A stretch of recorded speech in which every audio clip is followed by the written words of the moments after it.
მოგესალმებით პირდაპირ ეთერშია სამედიცინო გადაცემა იმპულსი სტუდიაში თქვენთვის ირაკლი ფარულავა მუშაობს გადაცემაში ნახავთ. როგორ ავიცილოთ თავიდან გულის დაავადებები და რა სიმპტომებს უნდა მივაქციოთ ყურადღება? ექიმის რეკომენდაციები და თანამედროვე მკურნალობის მეთოდები.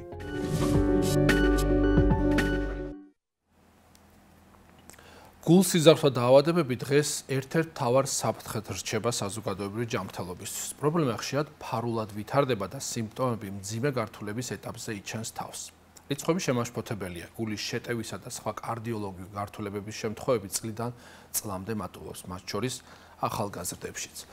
თანამედროვე მედიცინა გვთავაზობს მკურნალობის მაღალტექნოლოგიურ მეთოდებს, თუმცა ყველაზე დიდი მნიშვნელობა კვლავ პრევენციას ენიჭება. დღევანდელ გადაცემაში ვეცდებით ვიპოვოთ პასუხები ყველაზე მნიშვნელოვან კითხვებზე. როგორ გამოვიცნოთ გულის პრობლემები დროულად და როგორია მათი მართვის თანამედროვე მიდგომები. ამ თემაზე იმპულსის შეკითხვებს კარდიოქირურგი მაჰირ ბალაქიშევი პასუხებს. მოგესალმებით მაჰირ.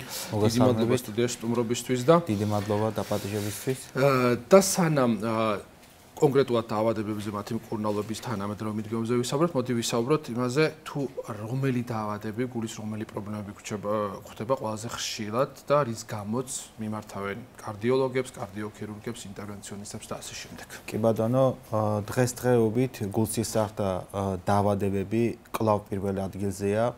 ანუ დაახლოებით სიკვდილიანობის 32% გულსისხლთა დაავადებები იწვევს.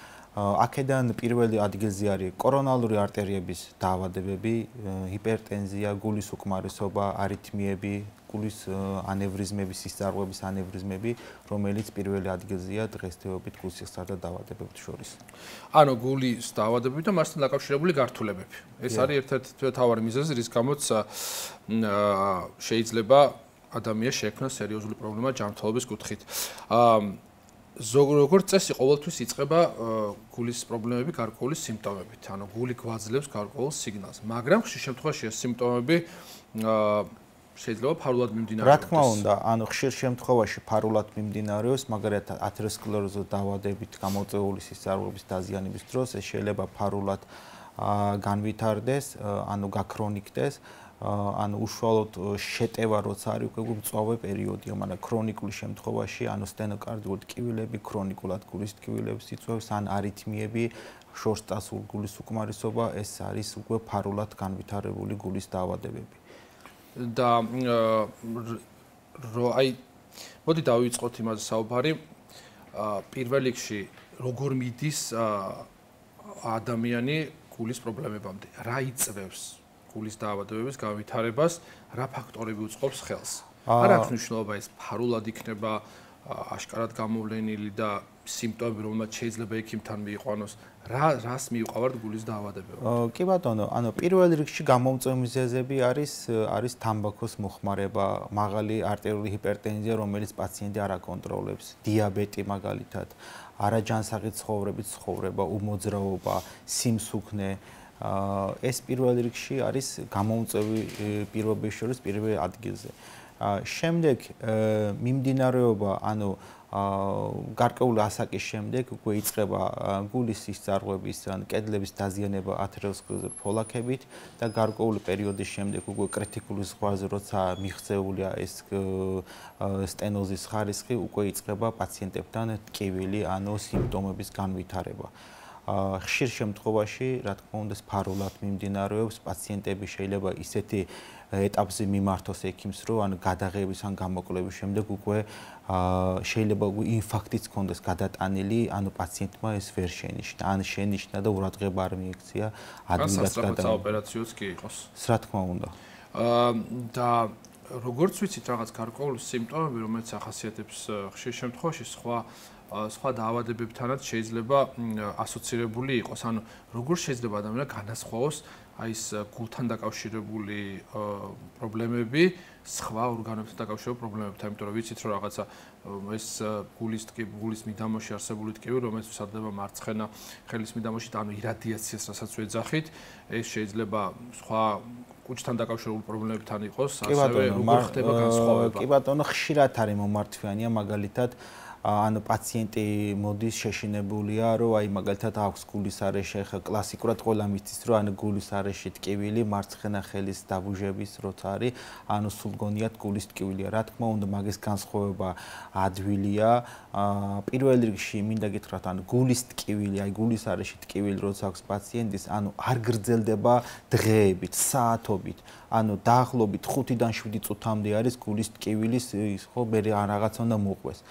ან დასვენებული დაისვენოს პაციენტი ან ადამიანი ეს ტკივილი გადის დატვირთვას აქვს რა თქმა უნდა შეიძლება მოსვენებულშიც იყოს მაგრამ დაახლოებით 5-7 წუთის შემდეგ გადადის უფრო მაგრამ დღეებით თვეებით რო გრძელდება ტკივილი აი დაიწყო რაღაც ხელის მოძრაობით ან სიმძიმის აწევის შემდეგ ან რაღაცა პოზიციის შეცვლის შემდეგ თუ გულის ეს ტკივილი გადის ეს გული არ არის ან შეიძლება ხერხემალის პრობლემა იყოს, შეიძლება ნექტაშვა, ნევრალგია, მაგალითად ზაფხულის პერიოდში არის კონდიციონერთან სულ გვაქვს შეხება მაგ დროს, აი სუნთქვასთან მაგალითად ასოცირებული არ არის, აი რომ სუნთქავს და ჩხვლეტები აქვს, ეს გული არ არის. ან განსხვავება პაციენტი უნდა მოვისმინოთ პირველ რიგში, რა თქმა უნდა, მერე დამატებით გამოკვლევა აუცილებლად უნდა ჩატარდეს. ხო, ანუ ეს ხშირ შემთხვევაში ძალიან გამოცდილ ადამიანებსაც აბნევს მსგავსი სიმპტომი, როდესაც გარკვეულწილად აი ეს მით უმეტეს ლოკალიზაცია, როცა მარცხენა მხარის მიდამოსკენ არის, ხშირ შემთხვევაში არის ეს შეგრძნება, თუმცა არ აქვს მნიშვნელობა, აქვს გადის, არ გადის, მთავარია რომ როდესაც ტკივილის შეგრძნება ჩნდება, ეს ზოგადად ფიზიოლოგიური პროცესია, გვაქვს უკვე პრობლემასთან საქმე და ორგანიზმი გვაძლევს სიგნალს. ეს ნიშნავს იმას, რომ აუცილებლად უნდა ჩატარდეს შესაბამისი კვლევები, იმიტომ რომ ზუსტად კვლევები განსაზღვრავს რა პრობლემასთან გვაქვს საქმე და როგორ ხდება აი თუნდაც ამ თემასთან მივედით უკვე. როგორ ხდება დიაგნოსტიკა, რა ტიპის კვლევები არის საჭირო იმისთვის, რომ გამოირიცხოს ესა თუ ის პრობლემა და როგორია დღეს თანამედროვე კარდიოლოგიაში კვლევების თანმიმდევრობა. ანუ პირველ რიგში პაციენტი როცა მიმართავს ექიმთან, ანუ კარდიოგრამა სისხლში ხოლესტერინის დონის განსაზღვრა, თუ ტკივილები გრძელდება, შესაძლებელია ტროპონის განსაზღვრა, რომელიც ინფარქტის მანიშნებელია და გულის ეხოსკოპია, საჭიროების შემთხვევაში დატვირთვის ტესტი, ეს არის მინიმალური, რაც შეიძლება გაკეთდეს პაციენტისთვის, მაგრამ არსებობს შემთხვევები, რომელიც შეიძლება შენ ჩაატაროს კვლევები, მაგრამ პაციენტთან არ აქვს რაიმე გამოკვლევაში არის ანუ გვაქვს დადებითი ნიშნები, ხო, არანაირი გართულება ვერ შევნიშნეთ. მაშინ საქმეში ირთვება ან პაციენტის ასაკი, მისი გენეტიკური განწყობა როგორ აქვს, იმის მიხედვით მე ჩნდება დამატებით კვლევები. დღეს დევით მართალი აღნიშნეთ, ანუ ეს გამოკვლევების ან არეალი გაფართოვებულია უკვე შესაძლებელია პაციენტი აღარ მიიყვანო პირდაპირ ინვაზიური კორონოგრაფია ან გულის სისტემის ვიზუალიზაციასთან არსებობს ძალიან ხელმისაწვდომია დღესდღეობის გულის კატეკვლევა ანუ რომელიც ჩასატარებლად ძალიან მარტივია კომფორტულია პაციენტისთვის 5 წუთიანი კვლევა არის არანაირი ინვაზიური ჩარევას არ აკეთებს ჩვეულებრივი კონტრასტ ნივთიერების შეყვანით ორგანიზმზე კატეკვლევის შეგვიძლია გამოვკლოთ ჩვენი გულის მკვლევავის სისწარღვების ვიზუალიზაცია. ანუ ჩვენ ამით შეგვიძლია ვიმსჯელოთ, აქვს თუ არა ამ პაციენტის კორონალური არტერიების დაზიანება, ან რა რისკებთან არის დაკავშირებული. თუ იქ დავინახეთ გარკვეული სტენოზის ხარისხი მაღალია, მაშინ ვუშვებ პაციენტს დამატებით ინვაზიური კვლევაში. ამით ჩვენ შეგვიძლია გამოვრიცხოთ მაგალითად, აი პაციენტი შემოვიდა, უთხრათ რომ შენ არ გაქვს გულის პრობლემა, ანუ სისწარღვები სუფთა გაქვს, ან მომავალში ინფარქტის განვითარების რისკი ნაკლები გაქვს, შეგიძლია სხვა მიმართულებით მოძებნოს თავისი ტკივილების მიზეზი. და სანამ ეს დეტალურ კვლევებამდე მივახში, შემთხვევაში არის თუ არა საკმარისი, თუნდაც კარდიოგრაფია, ან დატვირთვის ტესტი და ან სისხლის ანალიზი, სისხლის ანალიზში პირველში ქოლესტერინის დონის განსაზღვრა ძალიან დიდი მნიშვნელობა აქვს, იმიტომ რომ და ამის შემდეგ თქვენ შეიძლება თქვათ, რომ მაგალითად არ გვჭირდება დამატებითი კვლევები, საკმაოდ კარგ მაჩვენებელშია თუ აუცილებელია მაგის ანუ გააჩნია რა სიმპტომი აქვს. თუ პაციენტი მიუხედავად ანუ ეს ანალიზებში შეიძლება იყოს ცდომილი, ანუ რაღაც განხრა ხო, ანუ უარყოფითისგან, მაგრამ აუცილებელი სიმპტომის მოსმენა პაციენტს, აი რა სიმპტომები აქვს, ეს სიმპტომი როდის იწყება, ტკივილების ინტენსივობა როდის აქვს, როგორ აღნიშნავს და გენეტიკური განწყობა კიდევ. ანუ აი გენეტიკურ განწყობაზე დავიწყოთ, მოდი მივყვეთ თანმიმდევრულად ფაქტორებს, რომელმაც შეიძლება გულის პრობლემები გააჩინოს.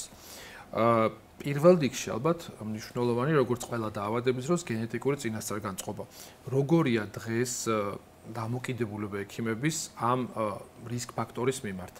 ანუ, როდესაც რამდენად მნიშვნელოვანი ანამნეზში გენეტიკური წინასწარ-განწყობა და ამის შემდეგ როგორ საზღვაო მაგათაც ოჯახური დისლიპიდები ასეთი დაავადება არსებობს, ანუ ხოლესტერინის დონის მომატება უმიზეზოდ, ხო, გენეტიკურად სულ მაღალი აქვს პაციენტებს, ხო?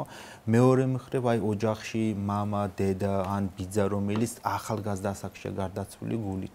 აი პაციენტები, რომელიც პირველი შვეკითხებით სულ ოჯახური ანუ ხომ არ ყავდა ვინმე ნაადრევად გარდაცვლილი გულით ან ბიძა იყო ინფარქტი მაგ შემთხვევაში მაგას ძალიან დიდი მნიშვნელობა აქვს შემდეგ ეტაპში რა კვლევას მიიყვან პაციენტს მიუხედავად შეიძლება არ ქონდეს გამოხატული სიმპტომები მაგრამ თუ დადებითი ან დატვირთულია ოჯახური ანამნეზი მაგ შემთხვევაში აუცილებელია ან თუ და ღრმა გამოკვლევების ჩატარება და რეგულარული კვლევებიც უფრო აუცილებლად სხვა ტემპით უნდა დავიდეს. ასაკს თუ 30 წლის ასაკამდეა, წელიწადში ერთხელ მაინც მინიმუმ ხოლესტერინის დონის განსაზღვრა, შაქრის დონის განსაზღვრა, ანუ რეგულარულად წნევის განსაზღვრა, ანუ წელიწადში ერთხელ ეს ეხოსკოპიური მონაცემების ნახვა არის საჭიროებს ხოლმე წელიწადში. თუ 40-45 წლის ზევით არის პაციენტი, დამატებით კვლევა აუცილებლად როგორ თუ არ აქვს მკაპიო სიმპტომები, აი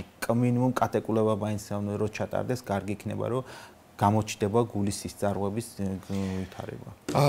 და ეხლა ყველაზე მნიშვნელოვანი ფაქტორი, რომელზეც ხშირად საუბრობენ სპეციალისტები, ეს არა მარტო გულის დაავადებებთან მიმართებაში, არამედ ბევრი სხვა პრობლემის საფუძველი შეიძლება გახდეს სტრესის გავლენა, ანუ რამდენად მნიშვნელოვანია სტრესული ფაქტორი, როდესაც გულის დაავადებებზე საუბარი და შეიძლება თუ არა აი რეგულარულმა სტრესმა გულის პრობლემამდე მიგვიყვანოს. რა თქმა უნდა, ანუ ქრონიკული სტრესის დროს ან ხდება ჰორმონალური დარღვევა, ანუ სისხლში კორტიზოლის ჰორმონ კორტიზოლის დონის მატება და სულ ქრონიკულად ეს მომატებული კორტიზოლი იწვევს ანუ წნევის მომატებას, გულისცემის მომატებას, ანუ პაციენტებში ან უმადობა, ან პირიქით ანუ წონის მომატება ან დაკლება უძილობის პრობლემას იწვევს, რომელიც თავისთავად ესე არის რისკ ფაქტორები გულსისწრაფო დაავადების. კორტიზოლზე შეგვიძლია ის ვთქვათ, რომ რეალურად ადამიანის ორგანიზმი მიჩვეულია ამ კორტიზოლის დონის მომატებას გარკვეული პერიოდულობით, ესეც ევოლუციურად იმისთვის, რომ რაღაც გარკვეული საფრთხეებზე შესაბამისი რეაგირება მოხდეს, მაგრამ დღევანდელ რეალობაში, შესაძაც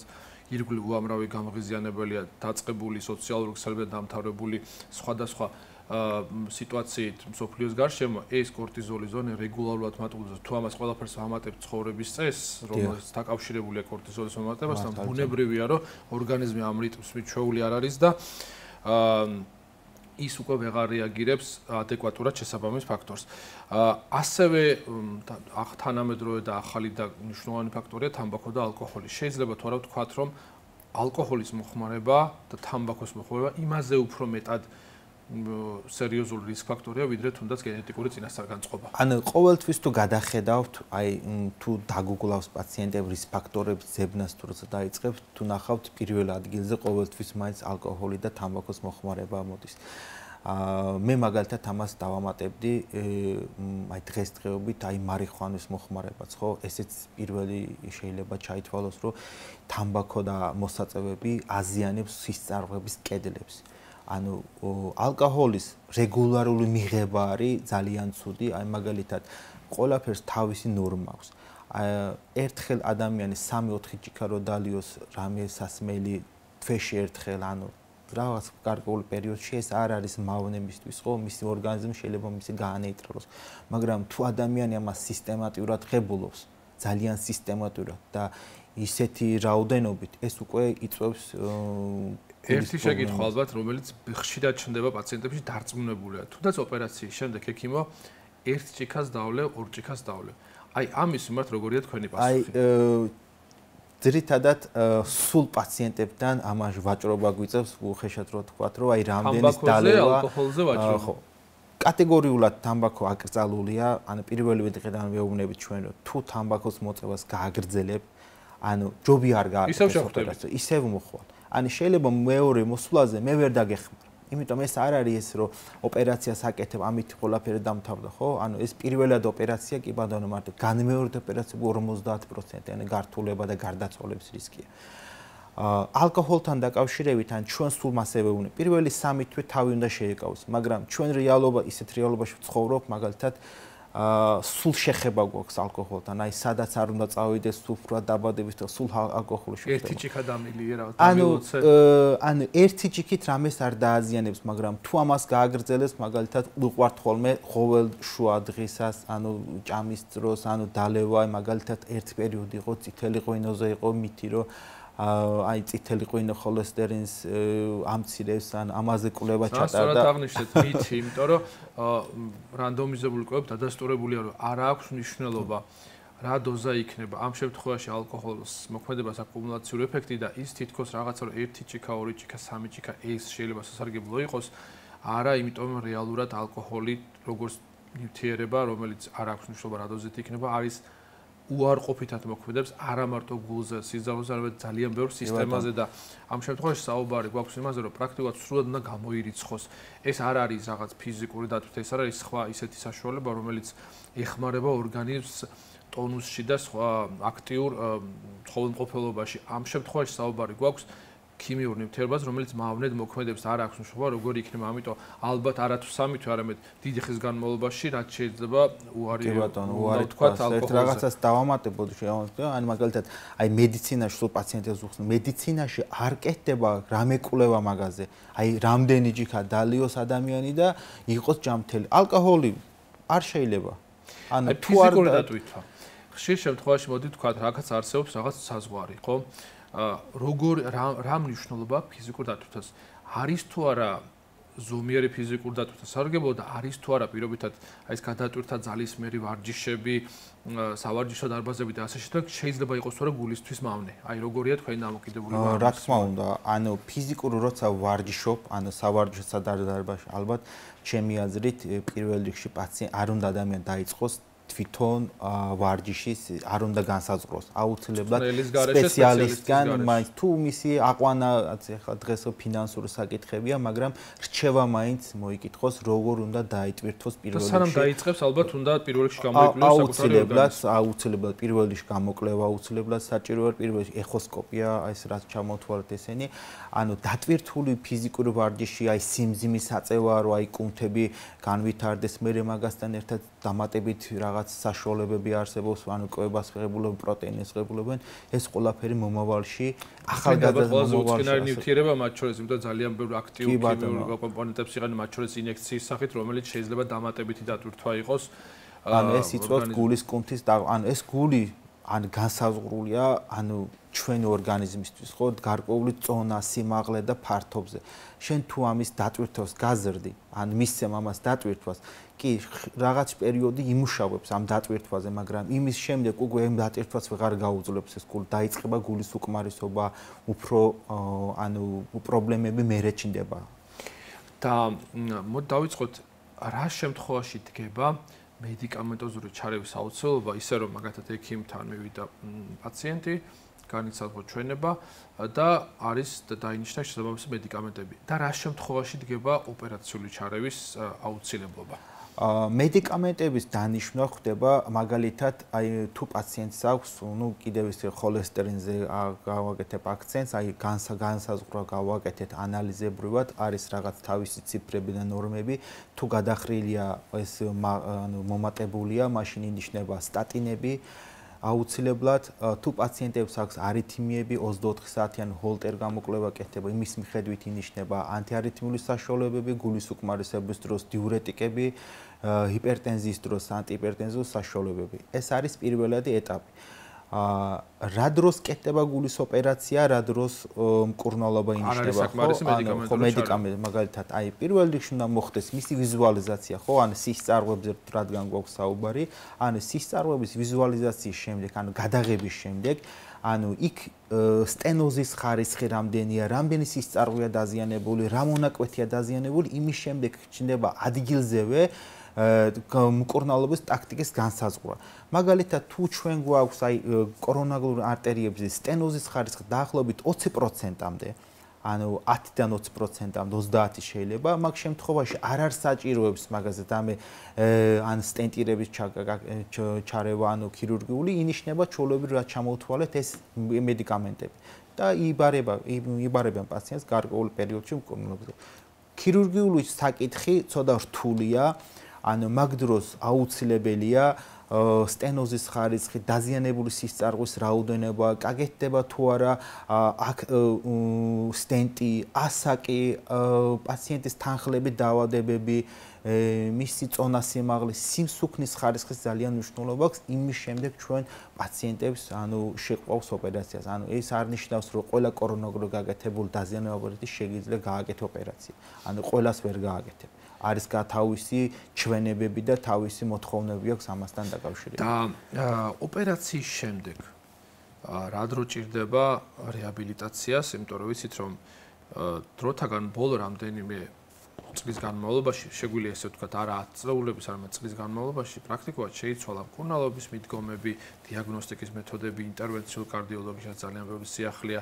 პრაქტიკულად ძალიან სწრაფად ეფექტურად ხდება გულის დაავადებების მკურნალობა, მდგომარეობის შეფასება და ასე შემდეგ. მაგრამ აი ამ სიახლეებთან ერთად ბუნებრივია ალბათ იცვლება რეაბილიტაციის პერიოდიც და სირთულეც. აი რა დრო ჭირდება დღეს, როდესაც გულის დაავადებების ქირურგიულ მიდგომაზე გვაქვს საუბარი, რეაბილიტაციას და რა უნდა გააკეთოს პაციენტმა ამის შემდეგ. კი ბატონო, ანუ ამის აღმოჩენა უკვე ხელმისაწვდომი გახდა, უკვე შეგვიძლია უკვე თან ფინანსურადაც ხელმისაწვდომი გახდა, ჯანდაცვის სფერო ძალიან კარგად აფინანსებს გამოკვლევებს, ეს ოპერაციული ჩარევები იყოს. ოპერაციის შემდგომ პერიოდს რაც შეეხება, ღია ოპერაციის შემდეგ დაახლოებით პაციენტებისთვის ჭირდებათ 3-დან 6 თვემდე რეაბილიტაციის პერიოდი. პირველი თვე ნახევარი მაგრამ მკაცრი პერიოდი, იმიტომ რომ სანამ გულმკერდის ძვალი შეხორცდება, მისთვის აკრძალული ბევრი აკრძალულობები აქვს. მე უკვე ძვალი შეხორცების შემდეგ უკვე შეუძლიათ ნელ-ნელა დაბრუნდნენ თავიანთი ჩვეულებრივი ცხოვრების წესს, მაგრამ მინიმუმ 3-დან 6 თვემდე ჭირდება სრულ რეაბილიტაციისთვის ეს ყველაფერი. მაგრამ ეხლა ძალიანაც ესეთი რო არ შევაშინოთ ადამიანები, ვიცით რომ არსებობს დახურული ოპერაციებიც, ინტერვენციული ჩარევები, რომელსაც გაცილებით ნაკლები აქვს. კი ბატონო, სტენტირების შემთხვევაში ეს პერიოდი შეზღუდულია, იმიტომ რომ რაიმე ჭრილობა არ აქვს. მე ოპერაციაზე ახლა არ ვიფიქროს პაციენტს 3-დან 6 თვემდე სულ ექიმთან დადის და საერთოდ რამეს არ აკეთებს. კი ბატონო, აკეთებს, მაგრამ შეზღუდულად აკეთებს. თავისი სამუშაო პირობებს ბრუნდება. უბრალოდ პირველი თვე ნახევარია მისთვის შეზღუდული დრო.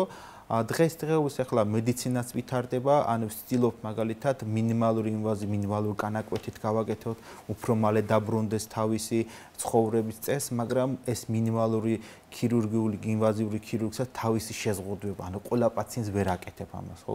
გარკვეული თავისი კრიტერიუმები აქვს, რომ გაკეთდეს ეს ყველაფერი. მაგრამ გარკვეული მინიმუმ 3-დან 6 თვემდე ჭირდება, რომ სრულად პაციენტი იყოს რეაბილიტირებული. აი, ერთი შეკითხვა, რომელიც ხშირად უჩნდებათ და დღეს აქტუალურია. გულის დაავადება შეიძლება იყოს თუ არა მხოლოდ გარკვეულ ასაკს გადაცილებული ადამიანის პრობლემა. თუ დღეს ახალგაზრდებსაც აწუხებს, აი როგორია ბოლო წლების სტატისტიკა, ახალგაზრდა ადამიანები მოდიან თუ არა როგორც პაციენტები თქვენთან და აღმოაჩენ თუ არა ესეთ პაციენტებს. ძალიან კარგი კითხვაა და მტკივნეული თემა დღესდღეობით. ბევრ სხვა დაავადებათა მიმართებაში ეს სურათი გვაქვს. გულსისხლძარღვთა დაავადება ასაკის შეცვალა. ბოლო ალბათ 10 წლის სტატისტიკას რომ ვნახოთ, უგე მომართვიანება არის ახალგაზრდები უფრო, წარმოიდგინეთ 40 წლის, 1 წლის ზევით პაციენტებს თითოს ერთი სტენტი აქვს უკვე გულში. ხო, დაზიანების ხარისხი ძალიან ადრე ვითარდება. გულის ოპერაციას რა შეეხება, ძალიან ახალგაზრდა პაციენტებზე გვიწევს ხოლმე ხანდახან ოპერაციის ჩარევის გაკეთება. ადრე თუ 30 წელს გადაცილება, 30 წლის შემდეგ პაციენტები 15 წლის ასაკშიც მოდის 40 წლის, 42, 50, რომელიც უნდა მიმომართოს ამას 65 და ზევით პაციენტები უკვე ძალიან ახალგაზრდა არის. ეს იმიტომ არის ცუდი იმით რომ მე რა გვაქვს ხელმისაწვდომია ყველაფერი გულის ოპერაციას ვაკეთებ, ვაგვარებთ ამ პრობლემას, მაგრამ ეს ხო ვადიანია, ხო? ეს არ არის მთელი ცხოვრება მაგით ვერ იცოცხლებს. გარკვეული პერიოდი, 35-40 ასაკში გულის ოპერაცია რო გჭირდება, ანუ 20 წლის შემდეგ რა შვები? ანუ და თან გარკვეულწილად მისი ცხოვრების ხარისხი ხო აისახება, როდესაც ესეთი თუნდაც ინტერვენციული ჩარევა იყოს, ბუნებრივია მისი ცხოვრების ხარისხი ეს აისახება, მოითხოვს მუდმივ მონიტორინგს, მოითხოვს ცხოვრების წესის შეცვლას და პრაქტიკულად ჩვენ მივდივართ იმ მდგომარეობამდე, რომ რაღაც გარკვეულწილად შეზღუდვებით აგრძელებს ადამიანის ცხოვრებას ამ ასაკში, როდესაც ის პროდუქტიული უნდა იყოს და ბუნებრივია აუცილებელია, რომ რაღაც ამ მდგომარეობამდე არ მივიდეს. აი, ასევე ალბათ ხშირად არის შეკითხვა ქალებში და მამაკაცებში როგორია გავრცელების ის, ანუ ხშირ შემთხვევაში თითქოს ამბობენ რომ ეს მამაკაცების პრობლემა არის. როგორია დღეს სტატისტიკურად გადანაწილება ქალებსა და მამაკაცებს შორის გულის დაავადებების? ერთადერთი იმის თქმა შემიძლია, რომ ქალბატონები ეს დაავადება ან მამაკაცთან შედარებით ანუ 10 წლით გვიან ვითარდება, ეს იმიტომაა განაპირობებული, რომ ანუ ქალბატონებში სანამ მენსტრუალური ციკლი არის იმ პერიოდში ანუ გულის შეტევები ანუ ათეროსკლეროზის დაავადების განვითარება ან შენელებულია ან მერე ვითარდება. ეს კიდე ანატომიური თავისებურებაზე დამოკიდებული, ანუ სისწარღვების ანატომიაზე, რომელიც ან კედელი ცოტა თხელია მამაკაცებთან შედარებით, ანუ ანატომიურად გულსის ანუ ბევრი ფაქტორი არის იმისათვის, რომ ნაკლებად აწუხებს, ან გვიან ვითარდება, მაგრამ მიმდინარეობა და სიკვდილიანობა პრაქტიკულად თანაბარია. არსებობს კიდე აი გარკვეული სტატისტიკა, რომ მაგალითად როცა ვითარდება ანუ დედროფტის კესის ანუ გულსახთა დაავადება, სიკვდილიანობა მამაკაცებთან შედარებით ორჯერ მეტია, იმიტომ რომ ანუ ჩვენც ახლა პრაქტიკაში ვხვდებით, ანუ ქალბატონებს უფრო რთულად გადააქვთ ეს პერიოდი, ან სისწარღვები დიფუზურად ზიანდება. ზოგადად ანუ ქალბატონი პაციენტთა შუნტირებისთვის ძალიან ცუდი სისწარღვები აქვს ხოლმე, იმიტომ რომ უკვე ხანდახან ფარულად მიმდინარე გვიან მოდიან, ანუ უკვე გადაღების შემდეგ ხედავთ დიფუზური დაზიანება. გვიან მოდიან ახსენეთ, ახი.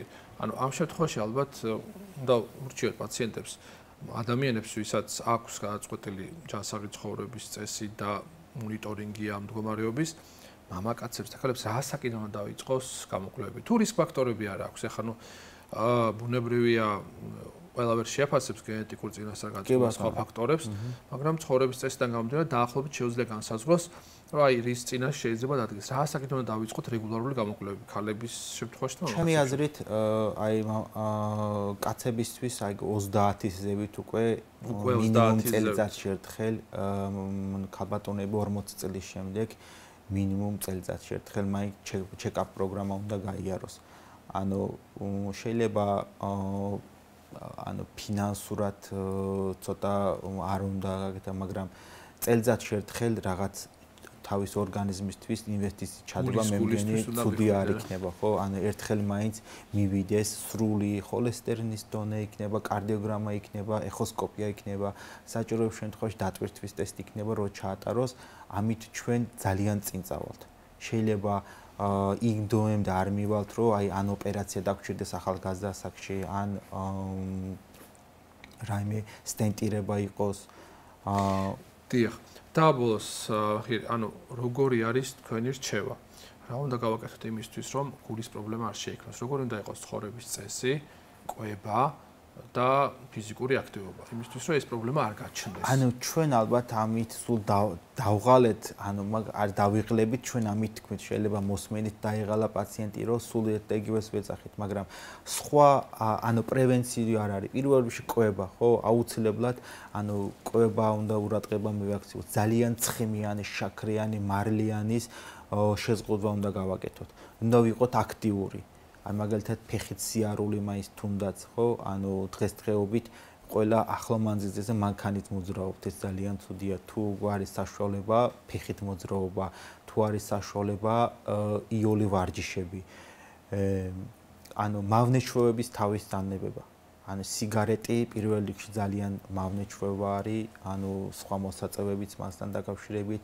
ალკოჰოლის დონე რაღაცნაირად უნდა შევამციროთ, იმიტომ რომ მიღება ან მიღებით ყველა ყვებულობთ, ხო, მაგრამ დოზა უნდა რაღაცა ლიმიტი უნდა გავაკეთოთ ჩვენ განსაზღვროთ, ანუ არ შეიძლება რეგულარულად მისვლა და მიღება, ხო? ანუ თვეში ერთხელ ცოტა მიღება, ეს ამით რამე არ დაშავდება, მაგრამ ანუ მაგის რეგულარობაში არ უნდა გადავიყვანოთ. ცოტა უფრო მივაჩვენოთ ორგანიზმის ჯანსაღი ცხოვრების. და ეს რეკომენდაციები, რომელიც არა მარტო გულისთვის და დავამატოთ, რომ არა მარტო გულისთვის, არამედ ბევრი სხვა ორგანოს ჯანმრთელობისთვის არის მნიშვნელოვანი, იმიტომ რომ გულის ჯანმრთელობა და ის ჩვევები, რომელიც ის მავნე ფაქტორები, რომელიც გულს უქმნის პრობლემას, სხვა ორგანოებზეც, სხვა სისტემებზეც მოქმედებს და ამით ამ უნივერსალური რჩევებით ჩვენ დავიცავთ არა მარტო გულს, არამედ ბევრ სხვა ორგანოსაც. მადლობა მახით საინტერესო რჩევებისთვის, დაგემშვიდობებით, წარმატებებს გისურვებთ, მაყურებელს კი შევახსენებ, რომ იმპულსის შეკითხვებს კარდიოქირურგი მახით ბალაქიშიევი პასუხობდა, ამით კი ჩვენი გადაცემა დასასრულს მივახოლდა. მომავალ შეხვედრამდე.